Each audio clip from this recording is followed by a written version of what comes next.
Il y a une sorte de pouvoir tranquille en s'éloignant, une que la plupart des gens ne reconnaissent pas. Il ne s'annonce pas avec de grands gestes ou des mots finaux prononcés de colère. Ce n'est pas une bataille gagnée, ni une victoire célébrée. Au lieu de cela, cela se produit en silence, dans les moments invisibles où une décision est prise au fond, le moment où vous arrêtez de vous disputer, au moment où vous arrêtez d'essayer de faire comprendre à quelqu'un, au moment où vous ressentez le poids de rester et réalisez que partir est la seule chose qui a du sens. On nous a appris que rester signifie que nous nous soucions davantage, qui lutter sans relâche montre sans relâche l'engagement et la force. Pourtant, tranquillement, sous le bruit de notre lutte, il y a une vérité indubitable. Parfois, l'acte le plus courageux est simplement de lâcher prise, non pas parce que vous ne vous souciez pas, mais précisément parce que vous le faites sur vous-même, votre santé émotionnelle et votre paix. S'éloigner n'est pas une défaite. C'est choisir la clarté plutôt que la confusion, le calme sur le chaos. Pensez aux innombrables moments que vous avez passés à essayer de convaincre quelqu'un d'autre de votre valeur, de plaider silencieusement pour la validation ou d'espérer désespérément que les choses pourraient changer. Mais chaque fois que vous restez dans des endroits qui vous ont vidé émotionnellement, vous avez donné un morceau de votre pouvoir. Vous avez placé votre bonheur entre les mains autres que les vôtres, en espérant qu'il le gérerait doucement. S'éloigner est la façon dont vous récupérez ce pouvoir. C'est comment vous revenez tranquillement, mais de manière décisive, à vous-même. Il faut du courage pour laisser ce qui est familier. Même quand cela fait mal, la familiarité se sent en sécurité. L'inconnu semble intimidant, vaste et incertain. Pourtant, cette incertitude est exactement là où la croissance se produit, où vous redécouvrez qui vous êtes vraiment sous des couches d'attente et d'épuisement émotionnel. Choisir de partir signifie entrer courageusement dans cet espace, vous faire suffisamment confiance pour reconstruire et se renouveler de l'intérieur. La force silencieuse que vous trouvez lorsque vous choisissez de vous éloigner ne cherche pas l'approbation ou les applaudissements. C'est une force née de la conscience de soi, comprenant clairement que votre paix compte plus que les apparences ou la validation des autres. Les gens autour de vous ne comprennent peut-être jamais pourquoi vous êtes parti ou pourquoi vous avez choisi la solitude plutôt que l'attachement toxique. Pourtant, leur compréhension n'est pas ce qui accorde votre valeur de décision. Votre propre paix intérieure fait.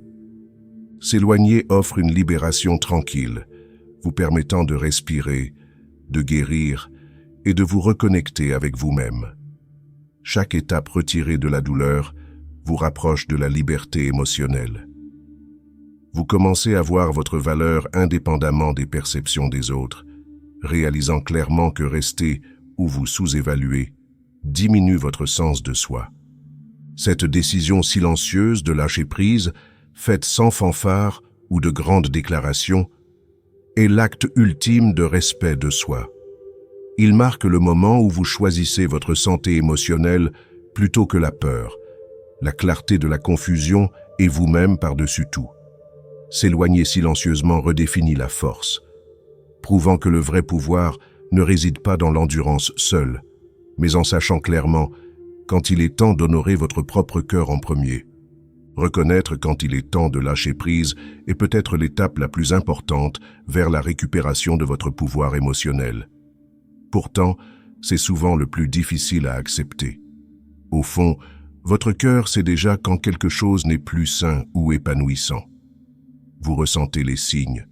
Une tension constante dans votre poitrine, l'anxiété subtile chaque fois que votre téléphone sonne, la tristesse silencieuse qui s'attardait derrière votre sourire. Ces sentiments sont des signaux, votre sagesse intérieure vous exhortant doucement à reconnaître la vérité. Nous ignorons souvent ces messages calmes, peut-être par espoir, ou la peur, ou simplement l'habitude. Vous restez dans des situations qui drainent lentement votre force émotionnelle.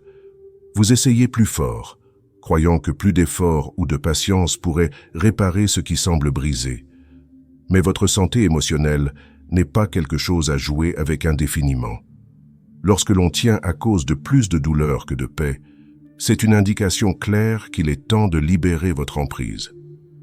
Parfois, les signes les plus évidents sont également les plus facilement ignorés.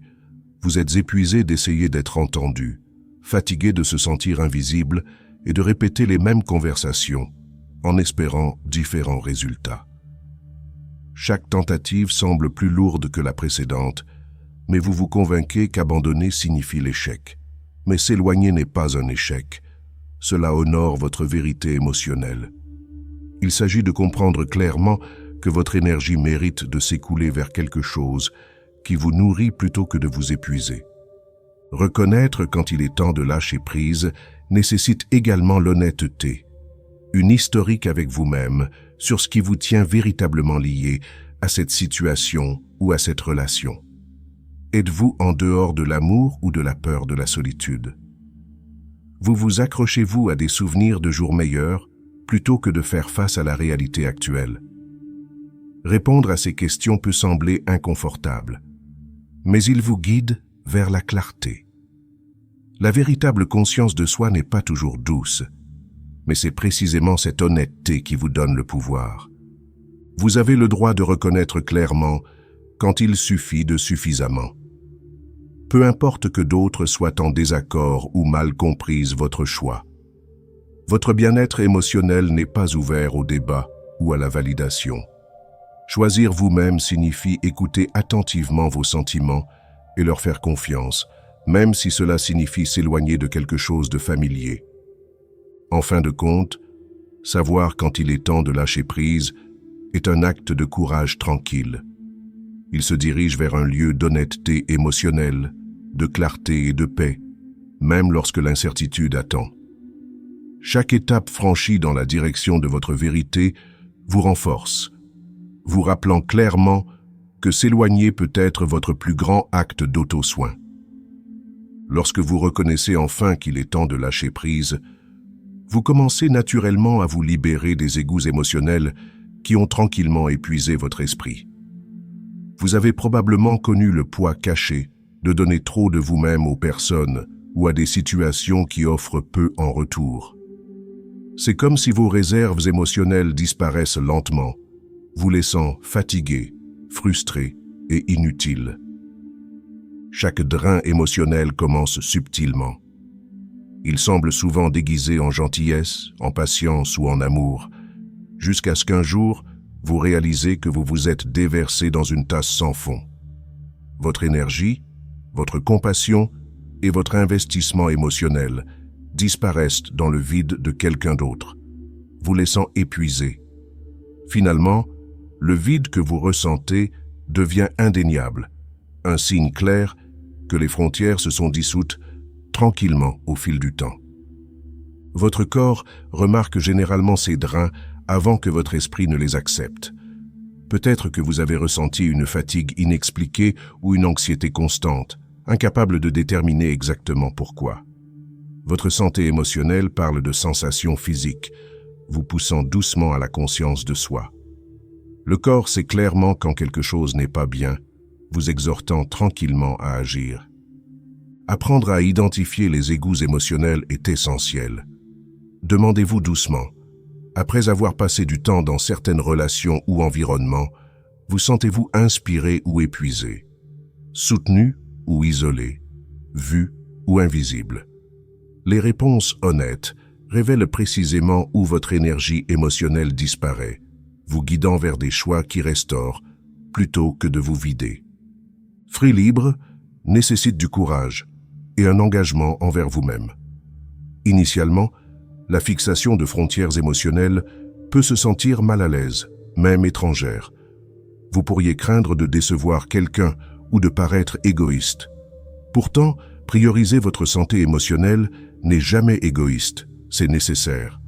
En plaçant des limites autour de votre disponibilité émotionnelle, vous protégez votre paix et reconstituez votre énergie.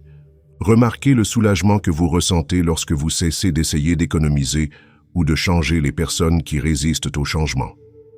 Lâcher la responsabilité des émotions des autres vous libère. Les égouts émotionnels prospèrent sur votre silence et votre conformité, affaiblissant votre force intérieure. Choisir clairement pour retirer votre participation des pauses, ce cycle, permettant à votre véritable espace de soi de respirer à nouveau. S'éloigner des situations drainantes n'est pas toujours facile, mais cela crée un espace pour des connexions plus saines. Alors que vous commencez à récupérer votre énergie émotionnelle, vous remarquerez une résurgence tranquille de force. Cette force ne résulte pas de la validation externe, mais de savoir clairement que votre paix mérite une protection. Vos sentiments méritent le respect et vos ressources émotionnelles sont trop précieuses pour les gaspiller. Comprendre le coût caché des égouts émotionnels révèle clairement pourquoi le séjour peut faire plus de mal que de partir. La douleur de rester dans une relation difficile est subtile, mais implacable, érodant tranquillement votre bien-être émotionnel jusqu'à ce que même vos convictions les plus fortes s'affaiblissent. Se libérer des égouts émotionnels révèle une vérité inconfortable. Rester peut faire plus de mal que de partir. Vous ne le remarquez pas toujours au début. L'épuisement se glisse lentement, déguisé en patience, déguisé en amour. Mais plus vous donnez sans recevoir, plus votre esprit se sent épuisé. À un moment donné, vous arrêtez de vous sentir comme vous. Vous hésitez avant de parler. Vous remettez en question vos émotions. Vous vous convainquez que si vous essayez simplement, les choses iront mieux. Mais au plus profond, vous sentez que quelque chose ne va pas.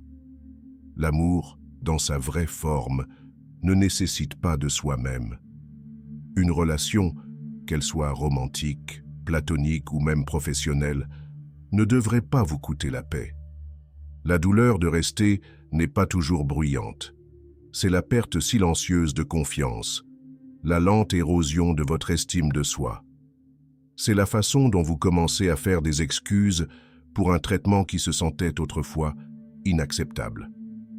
La façon dont vous vous contentez de moins que vous ne savez que vous méritez, juste pour éviter l'inconfort du changement.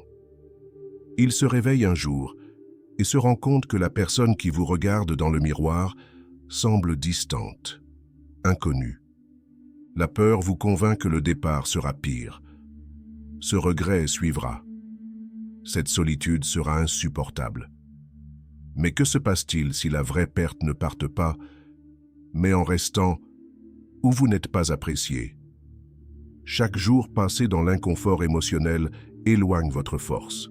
Chaque fois que vous ignorez vos propres besoins, vous renforcez la croyance qu'ils n'ont pas d'importance.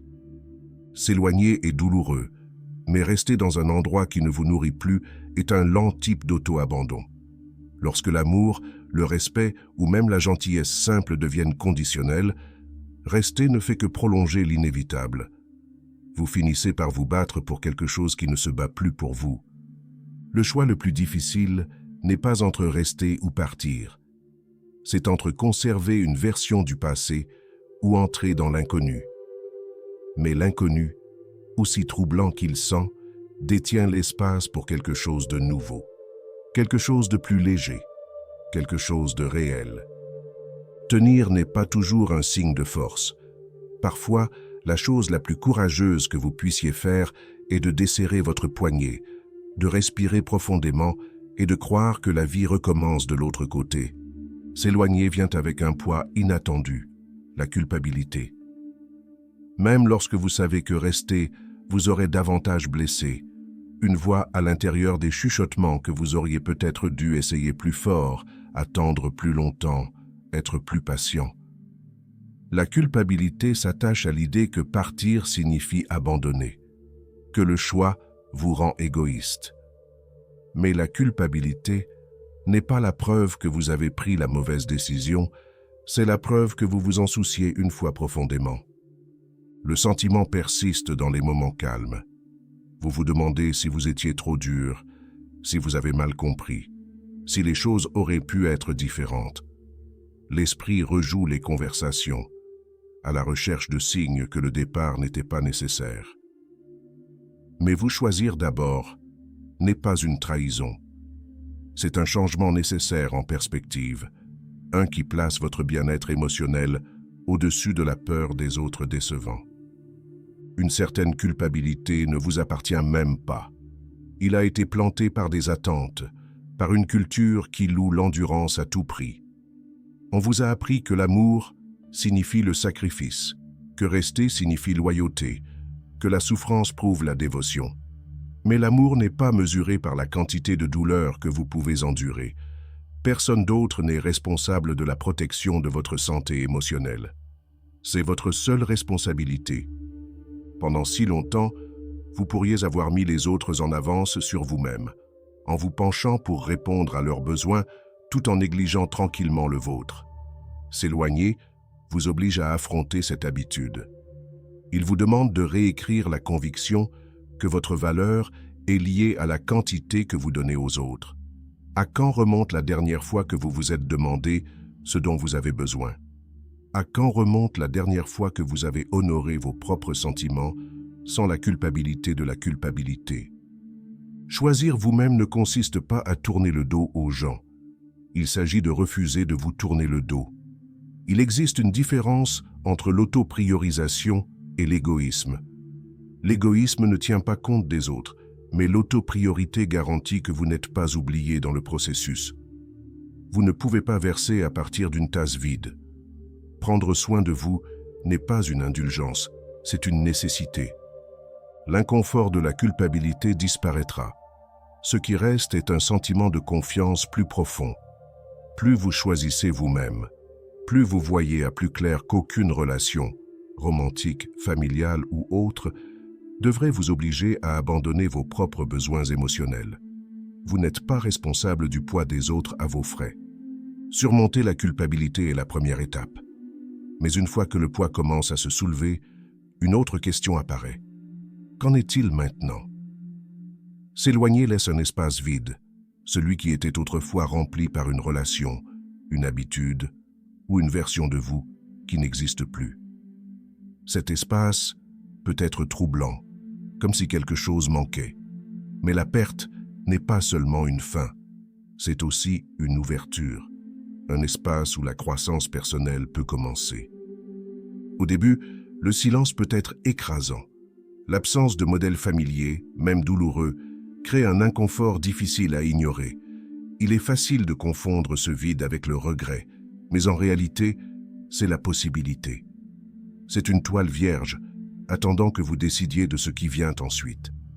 La croissance ne vient pas d'éviter la douleur, mais de vous permettre de le traverser avec conscience. L'esprit s'accroche souvent à ce qui a été perdu, à rejouer des moments, à remettre en question les décisions, à rechercher un sens dans ce qui n'existe plus. Mais la croissance personnelle commence le moment où vous changez de concentration de ce qui se passe à ce qui reste. Vous êtes toujours là. Votre force, votre capacité à aimer, votre capacité à reconstruire, tout cela est intact. Vous ne vous êtes pas perdu lorsque vous vous êtes éloigné. Vous avez simplement créé de l'espace pour qu'une nouvelle version de vous émerge. La croissance après la perte n'est pas immédiate. C'est un processus lent de vous réapprendre, de voir qui vous êtes en dehors de ce que vous avez laissé. Certains jours se sentiront plus légers, d'autres auront l'impression d'être immobiles. Mais même dans l'immobilité, le changement se produit. Chaque fois que vous choisissez de ne pas revenir à ce qui vous fait mal, chaque fois que vous décidez d'investir en vous-même, au lieu de regarder en arrière, vous grandissez. Toute la croissance ne ressemble pas au progrès au début. Parfois, cela ressemble à de la confusion, comme l'incertitude, comme se tenir à un carrefour sans direction claire. Mais la croissance ne consiste pas à avoir toutes les réponses. Il s'agit d'être disposé à explorer l'inconnu, de faire confiance que quelque chose de nouveau vous attend de l'autre côté. L'espace laissé par la perte n'est pas destiné à être rempli de distractions ou de décisions précipitées. Il est censé être compris, exploré et, éventuellement, transformé. Dans cet espace, vous ne trouvez pas de faiblesse, vous trouvez la résilience. Transformer la perte en croissance crée un espace pour quelque chose que la plupart des gens évitent, la solitude. Après s'être éloigné, après le bruit du passé, vous vous retrouvez avec vous-même. Pas de distraction, pas d'illusion, juste toi. Au début, la solitude peut se sentir inconnue, comme une pièce vide où les échos du passé persistent. Mais c'est dans cet espace calme que vous commencez à redécouvrir votre vrai moi. Il fut un temps où vous vous définissez à travers les yeux des autres, grâce aux relations, aux attentes, au rôle que vous avez joué pour vous sentir nécessaire.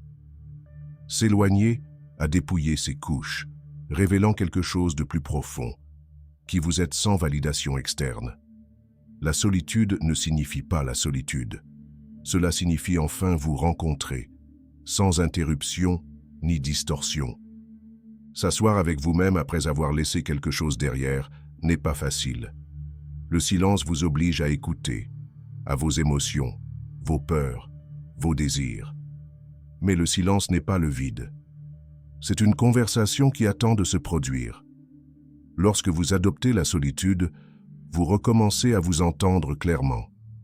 Pas la voix façonnée par les attachements passés, mais celui qui ne vous appartient qu'eux. Il y a une liberté indéniable à apprendre que vous êtes suffisant par vous-même.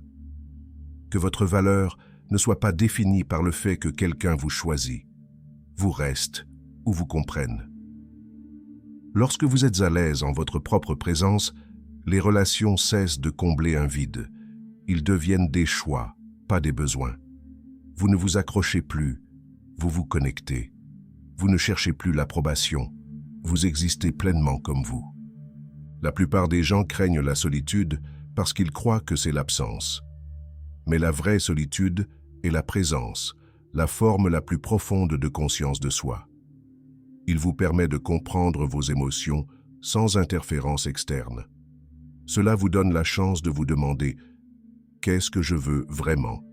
Qu'est-ce qui me fait me sentir vivant ? Quelle partie de moi attendait d'être reconnue ?» Embrasser la solitude ne concerne pas l'isolement. Il s'agit de construire une relation avec vous-même suffisamment fort pour qu'aucune force externe ne puisse la secouer. Il s'agit de reconnaître qu'être seul ne signifie pas être perdu. Cela signifie être entier, sans avoir besoin d'une autre personne pour le confirmer. Plus vous embrassez la solitude, plus vous vous rendez compte. Vous n'étiez jamais vraiment seul. Vous attendiez simplement de retourner vers vous-même.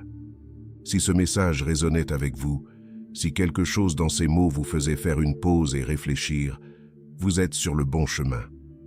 S'éloigner n'est pas seulement de partir.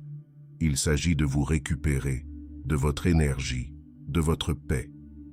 Maintenant, je veux avoir de vos nouvelles.